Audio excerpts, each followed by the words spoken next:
സത്രത്തിൽ ഇട ലഭിക്കാത്തതുകൊണ്ട് പുൽക്കൂട്ടിൽ പിറവിയെടുക്കേണ്ടി വരുന്ന ലോകത്തിൻ്റെ രക്ഷകനെ അനുസ്മരിക്കുന്ന തിരുനാൾ ദിവസമാണ് ക്രിസ്മസ് എന്ന് പറയുക. ഈ പുൽക്കൂടും ഈ സത്രവുമൊക്കെ നമ്മുടെ മുമ്പിലേക്ക് വലിയൊരു ഓർമ്മപ്പെടുത്തൽ നടത്തുന്നുണ്ട്. ഹൃദയം തുറവിയുള്ളവരായിരിക്കണമെന്നുള്ള ഒരു ഓർമ്മപ്പെടുത്തൽ.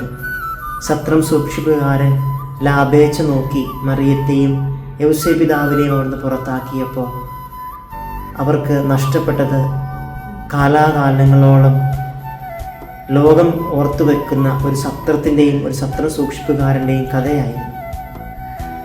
പ്രിയമുള്ളവരെ, പുൽക്കൂട് പോലെ ഹൃദയത്തെ വിശാലമാക്കാൻ നമുക്ക് പരിശ്രമിക്കാം. നമ്മുടെ അധ്യാപകർ, നമ്മുടെ മാതാപിതാക്കളൊക്കെ നമ്മൾ എത്രമാത്രം തുറവിയുള്ളവരാണ്.